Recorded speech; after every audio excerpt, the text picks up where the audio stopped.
इस वीडियो में हम समझेंगे बोर का परमाणु मॉडल। बोर का परमाणु मॉडल वैज्ञानिक नील्स बोर ने 1915 में प्रस्तुत किया था। यह मॉडल रदरफोर्ड के परमाणु मॉडल पर आधारित था, जिसे बोर ने संशोधित करके समझाया।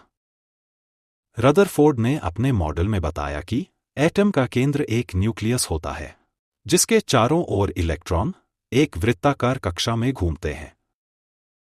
न्यूक्लियस पर धनात्मक आवेश होता है, जबकि इलेक्ट्रॉन पर ऋणात्मक आवेश होता है। लेकिन जब इलेक्ट्रॉन सर्कुलर ऑर्बिट में घूमते हैं, तो वे स्थिर नहीं रहते और निरंतर त्वरण करते हैं। त्वरण करते समय इलेक्ट्रॉन ऊर्जा का विकिरण करते हैं और धीरे धीरे अपनी ऊर्जा खोते जाते हैं। अगर इलेक्ट्रॉन लगातार ऊर्जा खोते रहें, तो अंततः वे न्यूक्लियस में गिर जाएंगे। ऐसा होने पर एटम अस्थिर हो जाएगा और कोई भी पदार्थ अस्तित्व में नहीं रहेगा। रदरफोर्ड एटॉमिक मॉडल के अनुसार परमाणु अस्थिर माना जाता है, लेकिन हम जानते हैं कि एटम स्थिर होते हैं, इसलिए रदरफोर्ड का मॉडल इस बिंदु पर असफल रहा।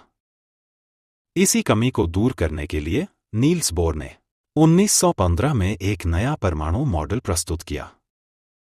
बोर की थ्योरी ने परमाणु संरचना को संशोधित किया और बताया कि इलेक्ट्रॉन निश्चित कक्षाओं में घूमते हैं और हर कक्षा की ऊर्जा निश्चित होती है। बोर के मॉडल के अनुसार एक छोटे से न्यूक्लियस के चारों ओर ऋणात्मक आवेश वाले इलेक्ट्रॉन निश्चित कक्षाओं में घूमते हैं। बोर ने यह भी बताया कि जो इलेक्ट्रॉन न्यूक्लियस से दूर होते हैं, उनके पास अधिक ऊर्जा होती है, जबकि जो इलेक्ट्रॉन न्यूक्लियस के पास होते हैं, उनके पास कम ऊर्जा होती है। अब आइए जानते हैं बोर के मॉडल के मुख्य सूत्र। पहला सूत्र, एक परमाणु में ऋणात्मक आवेश वाले इलेक्ट्रॉन निश्चित वृत्ताकार पथों में घूमते हैं, जिन्हें ऑर्बिट या शेल कहा जाता है। हर ऑर्बिट या शेल की अपनी निश्चित ऊर्जा होती है। दूसरा सूत्र, प्रत्येक ऑर्बिट या शेल को एक क्वांटम संख्या से दर्शाया जाता है, n1, 2, 3, 4।